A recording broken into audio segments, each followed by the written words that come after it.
Bismillahirrahmanirrahim. Uhayyikum tahiyatul Islam wa tahiyatul Islam. Ya salam. Assalamualaikum warahmatullahi wabarakatuh. Baik, saya atas nama Rizky dan nama panjang saya Muhammad Rizky Mangku Alam rahmatullah, berasal dari Kediri, ingin menjelaskan atau meresum sebuah artikel dari mata kuliah kajian sanad. Dan yang pertama adalah sejarah dan kedudukan sanad dalam hadis Nabi, karya Muhammad Ali.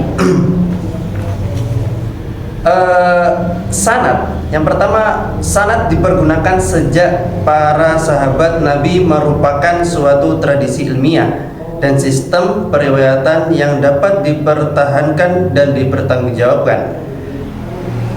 Unsur-unsur sanad dalam periwayatan hadis adalah bagian yang sangat penting, baik dalam menentukan kualitas sanad maupun dari kuantitasnya. Dalam tinjauan sejarah, sebelum Islam, asal-usul sanad telah digunakan oleh agama Yahudi atau kaum Yahudi. Terdapat dalam kitab Yahudi yang namanya adalah Misnah, termasuk masyarakat jahiliyah, dalam menuturkan silsilah dan syair-syair mereka juga menggunakan metode sanad, meskipun tidak jelas sejauh mana metode itu diperlakukan. Namun setelah Islam datang, sanad dalam hadis jauh lebih metodologis dalam penggunaan periwayatan hadis. Pernyataan ini telah disetujui oleh para ulama hadis dan sekarang menjadi rujukan semua hadis-hadis yang keluar, harus ditentukan sanadnya bagaimana dan matanya bagaimana. Dan selanjutnya ada artikel kedua, itu menjelaskan tentang kajian matan dan sanad hadis dalam metode historis, karya dari Muhammad S. Rahman. Dalam artikel ini dijelaskan bahwasanya sanad menurut bahasa berarti sandaran yang kita bersandar padanya dan berarti dapat dipercayai. Sedangkan menurut istilah, sanad itu berarti keseluruhan rawi dalam suatu hadis dengan sifat dan bentuk yang ada. Selanjutnya, matan menurut bahasa berarti penggunaan jalan atau muka jalan, tanah yang keras dan tinggi. Sedangkan matan menurut istilah ialah bunyi atau kalimat yang terdapat dalam hadis yang menjadi isi riwayat atau isi hadis tersebut. Apakah hadis tersebut terbentuk qaul atau ucapan, fi'il atau perbuatan, takrir atau ketetapan, dan sebagainya dari Rasulullah SAW, yang mana hadis ini bisa dari kalam Rasulullah, bisa dari perlakuan Rasulullah, dan bisa juga dari takrir Rasulullah. Dalam meneliti sanad, sekurang-kurangnya kita diperlukan 5 syarat. Yang pertama adalah meneliti atau mencari biografi perawi tersebut dan membahas keadilan. Yang kedua adalah membahas keadilan dan kedobitan perawi. Yang ketiga, membahas kemutasilan sanad, yang mana sanad ini mutasil ke siapa. Dan yang keempat adalah membahas sad. Dan yang selanjutnya yang terakhir itu membahas ilat hadis. Selanjutnya dalam meneliti matan, maka kita harus diperlukan perhatian yang sama juga, harus diteliti juga di matan itu, dan ada tata caranya. Yang pertama adalah meneliti matan dengan melihat kualitas sanadnya, dan meneliti matan susunan matan yang semakna, dan yang ketiga meneliti kandungan matan. Perkembangan dan pengaruh sanad terhadap klasifikasi hadis pada gejala umum dan dapat diklasifikasikan bahwa sanad pada tingkat sahabat jumlahnya lebih sedikit dibanding pada tingkat tabi'in, dan pada tingkat tabi'in lebih sedikit dibandingkan pada tingkat tabi'ut tabi'in, dan seterusnya sampai pada tingkat jumlah yang cukup banyak.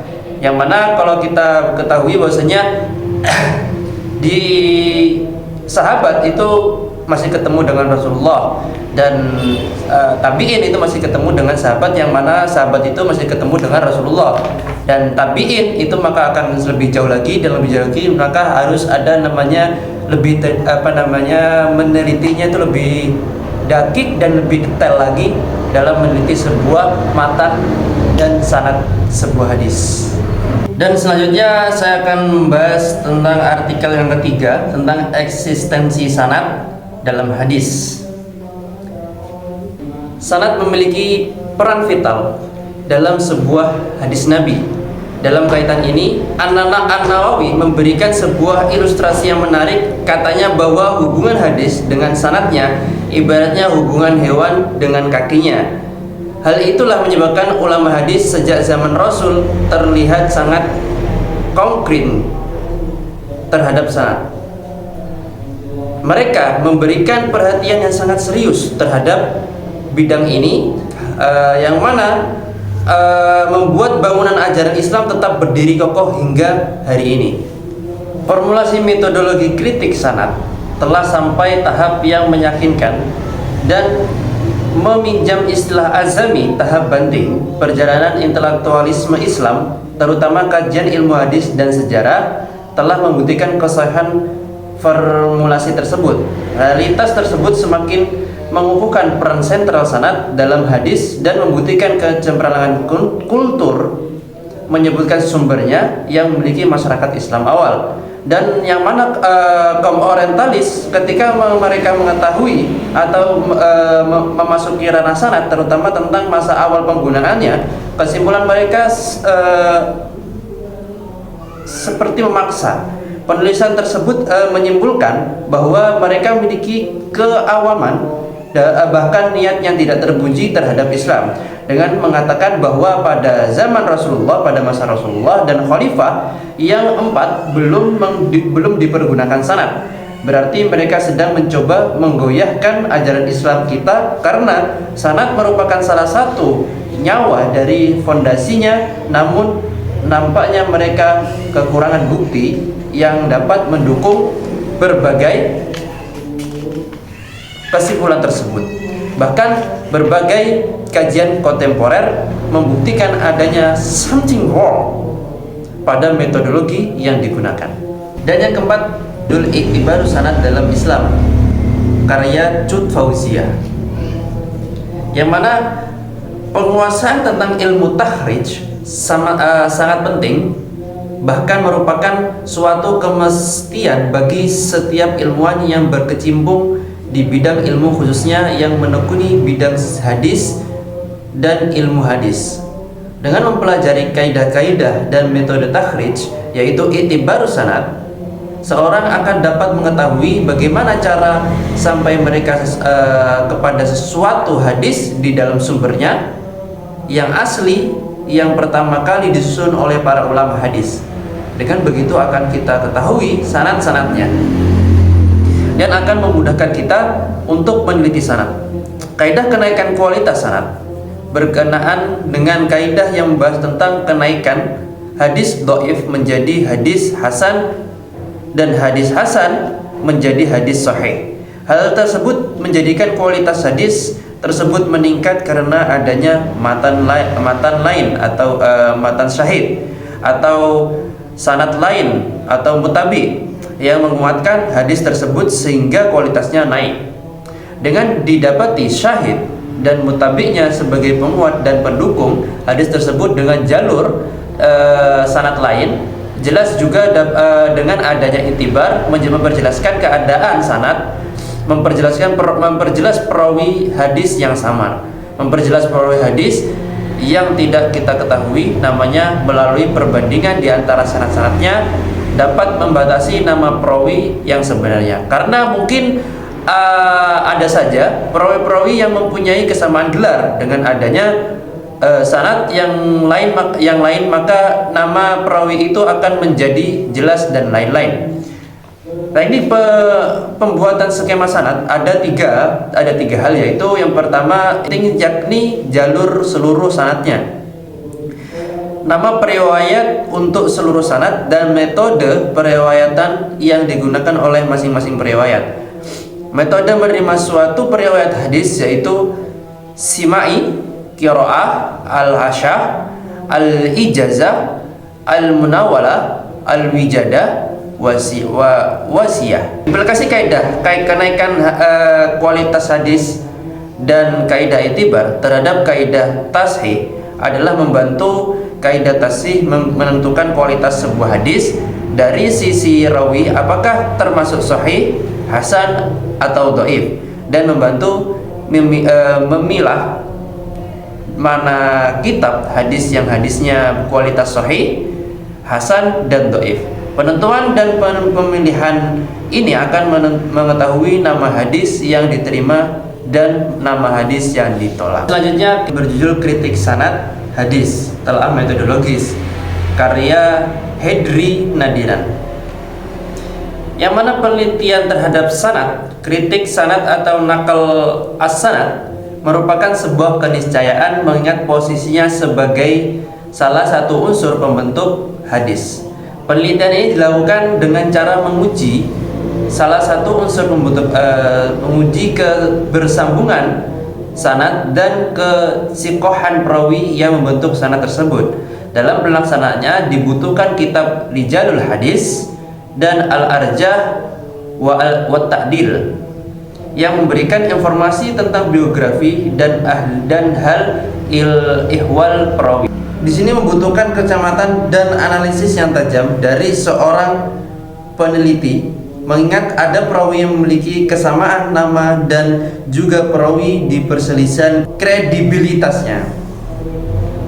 Jika lolos uji kesolehan maka dinyatakan sebagai hasan atau dhaif. Namun harus diingat bahwa kesahihan sanad tidak otomatis menjamin hadis tersebut dapat diterima dan menjadi hujjah. Sebuah hadis juga harus menjalani uji kesahihan nama atau kritik matan untuk dapat dikatakan sebagai hadis sahih.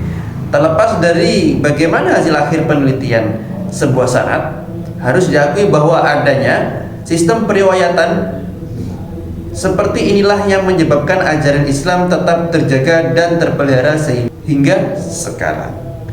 Untuk itu perlu dipertimbangkan pertanyaan yang diajukan oleh beberapa pemikir muslim modern terkait tingkat akurasi kebenaran informasi yang termuat di dalam kitab-kitab biografi perawi hadis, mengingat kitab-kitab tersebut ditulis jauh setelah para perawi hadis, terutama generasi-generasi awal Islam generasi awal Islam wafat. Jika selama ini akurasi tersebut hanya didasarkan atas kepercayaan terhadap para penulisnya, agak perlu dirumuskan sebuah metodologi penelitian baru yang mampu menjawab pertanyaan epistemologis tersebut. Jika upaya ini berhasil dilakukan, maka ini akan memperkuat tingkat keyakinan terhadap kebenaran penisbahan sebuah hadis kepada Nabi. Disinilah peluang pengembangan ilmu hadis, terutama ilmu rijalul hadis dan ilmu al-arjah wa ta'dil dapat dilakukan oleh para pencinta hadis Nabi. Dan selanjutnya artikel metode kesahihan sanad telaah terhadap pemikiran Suhudi Ismail dalam kaidah kesahihan hadis, yang mana karya Ma'mur dan Muhammad Ismail. Sebagai seorang ahli hadis, Suhudi Ismail dapat digolongkan sebagai salah seorang pemikir dan kritikus hadis yang bersifat moderat karena ia bersikap objektif menyikapi periwayat hadis yang diperselisihkan tanpa terkait pada salah satu kaidah jarah wa ta'dil yang ekstrim, mendahulukan jarah ataukah ta'dil bagi periwayat yang diperselisih kualitasnya. Buku Kaidah Kesahihan Sanad Hadis telah kritis dan tinjauan dengan pendekatan ilmu sejarah yang merupakan buku hadis pertama yang mengklarifikasi kesahihan sanad hadis dalam kaidah mayor dan minor, sekaligus buku pertama di Indonesia pada saat itu yang secara berani melakukan kritik terhadap pandangan-pandangan muhadis terdahulu. Suhudi tidak berbeda dengan ulama hadis Hanya saja ia menyederhanakan kaidah kesahihan hadis, kesahihan sanad hadis yang didefinisikan oleh ulama dari 5 kaidah ya, dan 5 kaidah mayor menjadi 3 kaidah mayor, yaitu bersambung sanadnya, diriwayatkan oleh yang adil dan diriwayatkan oleh orang yang dhabit. Jadi si Suhudi Ismail itu hanya 3 metode, yaitu bersambung sanadnya, diriwayatkan oleh orang yang yang adil dan diriwayatkan oleh orang yang dhabit.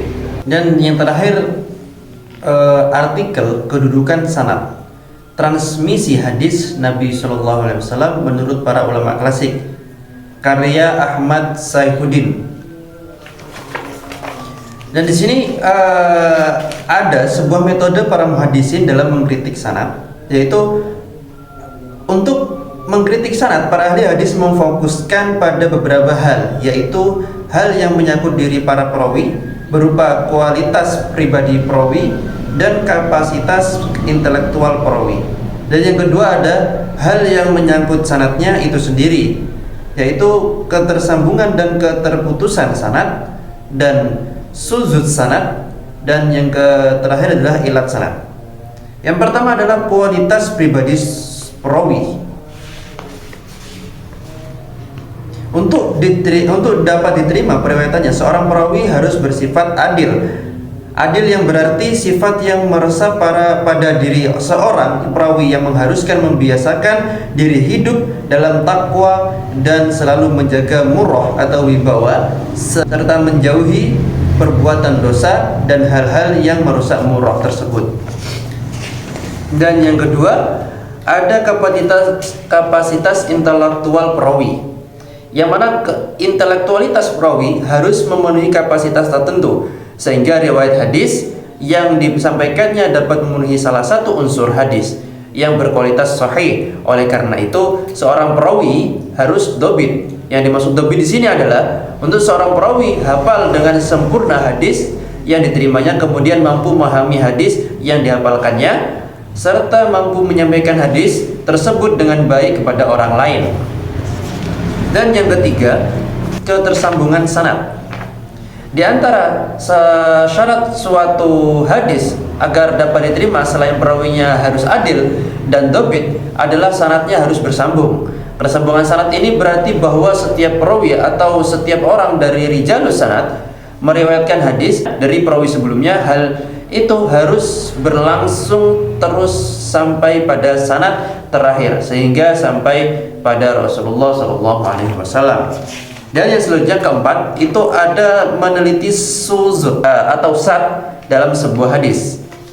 Kegiatan meneliti sanad dinyatakan masih belum selesai bila penelitian tentang kemungkinan adanya sad dan ilah belum dilaksanakan dengan cermat. Penelitian terhadap kedua hal ini memang termasuk lebih sulit dan dibandingkan dengan penelitian terhadap keadaan para perawi dan persambungan sanad hadis secara umum. Dan yang terakhir adalah meneliti ilah dalam hadis. Yang dimaksud ilah di sini adalah faktor abstrak yang menodai hadis sehingga merusak kesahihannya. Karena pembahasan bidang ini mengandung tingkah kesulitan yang sangat tinggi, maka masalah ini merupakan pengetahuan para muhaddis yang tertinggi dan termulia. Kajian mereka tampak kritis dan sangat mendetail sehingga mereka mampu mengetahui faktor-faktor abstrak yang mendhaifkan hadis dan menghilangkan kesahihan hadis secara lahiriah dan hakikat dari dhaifnya. Menurut para ulama illat, hadis pada umumnya dapat ditemukan pada sanad yang tampak muttasil dan marfu, tapi kenyataannya mauquf walaupun sanadnya dalam keadaan muttasil. Sanad yang tampak muttasil dan marfu tetapi kenyataannya mursal walaupun sanadnya dalam keadaan muttasil. Dalam hadis itu telah terjadi kerancuan karena bercampur dengan hadis lain. Dan yang terakhir, dalam hadis itu terjadi kekeliruan penyebutan nama perawi yang memiliki kemiripan dengan perawi yang lain, berbeda kualitasnya. Sekian dari saya. Astaghfirukum. Assalamualaikum warahmatullahi wabarakatuh.